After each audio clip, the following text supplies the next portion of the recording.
Top quality और consistent performance के लिए सिर्फ सिल्वर पंप्स। टॉप क्वालिटी और कंसिस्टेंट परफॉर्मेंस के लिए सिर्फ सिल्वर पंप्स, नाम याद रखना। आषाढी यात्रेमध्ये पहिल्यांदाच एआयचा वापर केला जाणार आहे। तर सोलापूर जिल्ह्याचे एसपी अतुल कुलकर्णी आपल्या बरोबर साहेब, काय सांगताल कशा पद्धतीने हा वापर केला जाणार आहे? एआयचा टेक्नॉलॉजी आम्ही ड्रोन काय खरेदी करणार आहे, त्याच्यामध्ये एआय टेक्नॉलॉजी असणार आहे। तिथून आम्हाला एआयचं जे माहिती आहे ग्राउंड लेवलमध्ये काय चालू आहे त्याचं येणार आहे। कुठं चंगराचंगरी होऊ शकतं याचा अलर्ट्स पण आम्हाला येतील आणि त्याच्यामध्ये अनाउन्सिंग सिस्टम पण आहे। त्याच्यामध्ये आम्हाला काही भाविकांना काही माहिती सांगायचं आहे ते ड्रोन माध्यमातून आम्हाला सांगू शकतं। किती ड्रोनचा वापर होणार आहे आणि त्याचं कंट्रोल युनिट कुठे असणार आहे? आम्ही आता 4 ड्रोन नवीन घेणार आहे, त्याचा प्रोसेस चालू आहे आणि आमच्याकडे ऑलरेडी 2 ड्रोन आहे। बाकी काही युनिट्सकडून काही ड्रोन येतील आम्हाला।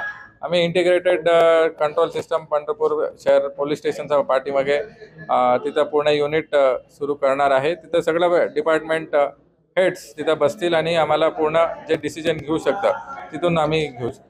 चेंज नेशिंग असेल किंवा पाकिटमध्ये असेल याच्यावरती एआयचं कशा पद्धतीने कंट्रोल असणार आहे? कॅमेरा थ्रू आम्हाला काही इन्फॉर्मेशन एआय माध्यमातून येणार आहे, जे फेशियल रेकग्निशन टेक्नॉलॉजी आहे। एखादा क्रिमिनलचा तिथं हे झाला मॅचिंग झाला तर आम्हाला अलर्ट्स येणार आहे, तिथून आम्हाला डिटेक्शनचा खूप फायदा होईल।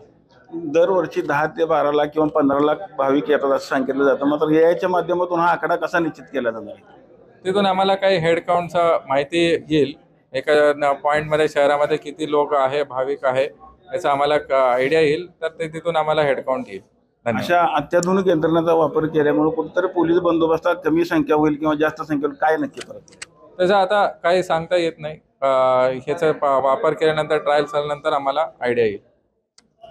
खरं तर आषाढी यात्रेमध्ये पहिल्यांदाच खरं तर एआयचा वापर केला जातोय आणि पोलीस यंत्रणाने त्याचा अगदी व्यवस्थित वापर केलाय। पंढरपुरातून कॅमेरामॅन जगदीश रवी लवेकर, TV9 मराठी।